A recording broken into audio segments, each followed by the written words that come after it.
দেশি মুরগির মাংস। তেল দিয়ে দিলাম,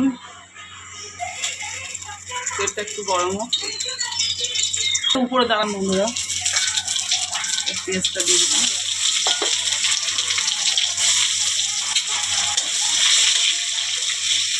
পেঁয়াজটা একটু লাল লাল করে ভেজে নেব।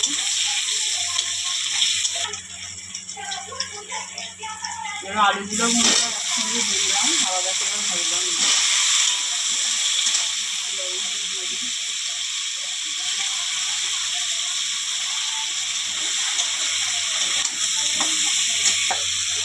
হ্যাঁ, আলুগুলো আলাদা করে আর ভাজলাম না, একসঙ্গে ভেজে নিচ্ছি পেঁয়াজের সঙ্গে। চিংড়ি ভাজা কড়াইতেই রান্না করছি। আলুটা ভালো করে ভেজে নিয়ে তারপর মাংসটা দিয়ে দেবো। আলুটা ভাজা হয়ে গেছে, এবার মাংসটা দিয়ে দেবো। এবার একটু লবণ, হলুদ একটু নাড়িয়ে নিই।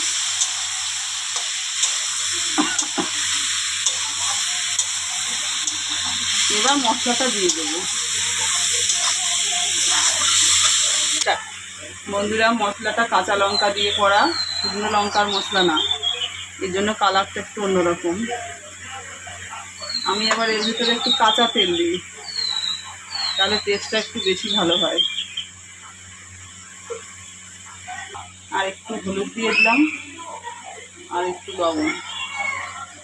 এবার একটু নাড়িয়ে ঢেকে দেবো।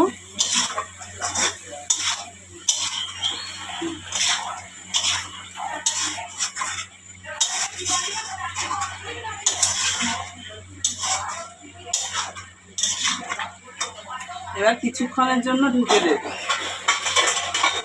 ঢাকনাটা দিয়ে দিলাম।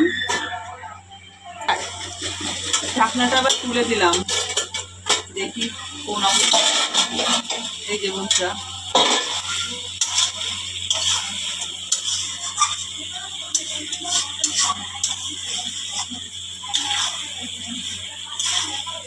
এটা কড়াইতে বসিয়ে কুকারে দিয়ে দেবো, নাহলে সেদ্ধ হবে না। দেশি মুরগি এটা। এই জলটা করে রেখেছি, মশলা দেওয়া জল, এটা দিয়ে দেব। কষানো হয়ে গেলে দিয়ে দেব। বন্ধুরা, এই চাল কুমড়ো দিয়ে আজকে চিংড়ি হবে, কেমন লাগে বলবেন। বন্ধুরা, কেমন লাগছে দেখতে বলবেন। আর দেশি মুরগি কে কে খান ভালো, চলে আসুন। কেমন লাগছে দেখতে। কাঁচা লঙ্কা রান্না, আমরা বেশিরভাগ কাঁচা লঙ্কা দিয়েই খাই। বন্ধুরা দেখেন কিভাবে কষাচ্ছি, একদম নিচে লেগে যাচ্ছে কড়াইয়ে, একদম, তবুও ছাড়ছি না। একদম খুব করে কষিয়ে তারপরে কুকারে দেবো। দেখুন কিভাবে লেগে যাচ্ছে নিচে। যত বেশি কষানো হবে, ভাজা হবে, তত স্বাদটা বেশি হবে।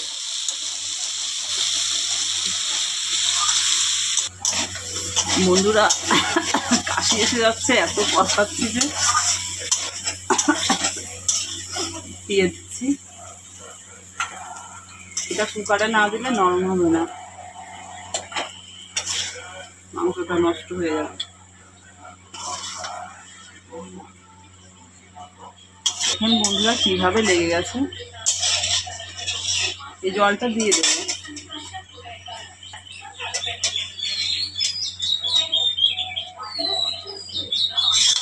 এই যে মশলার জলটা ছিল, এটাও দিয়ে দেবো ভিতরে।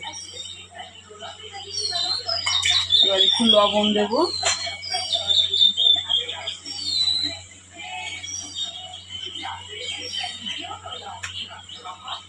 একটু হলুদ দেবো।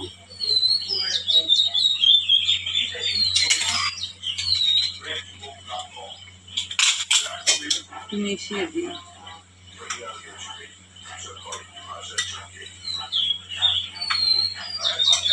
একটু ঘুরে গেল একদম। নামিয়ে নিলাম, এবার হাওয়াটা বের করে দিই। দেখুন কি অবস্থা, আস্তে আস্তে হাওয়াটা বের করে নিই। আসলে একদম ভরা তো, একটু ফাঁকা যদি থাকতো।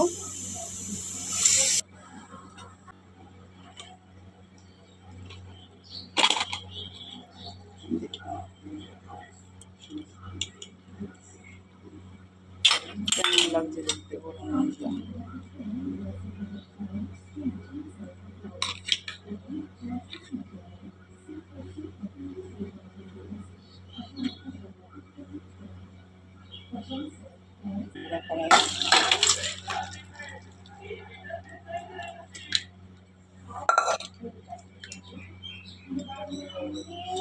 ও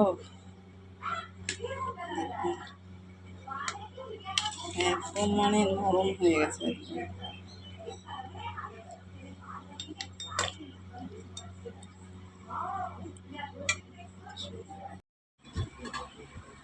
বন্ধুরা আজকের মেনুতে দেখুন কি কি আছে। থালা সাজাবো এখন ভাতের।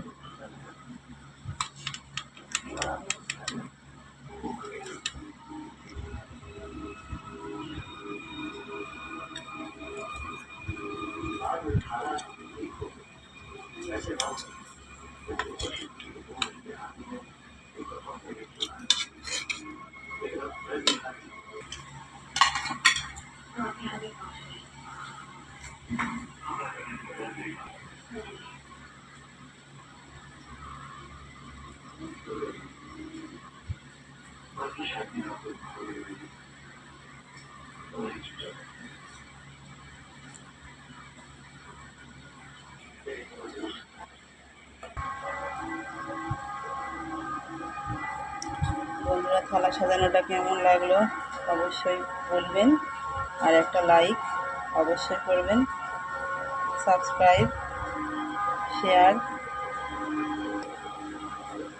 কমেন্ট করে জানাবেন কেমন লাগলো সাজানোটা, ভুলবেন না যেন।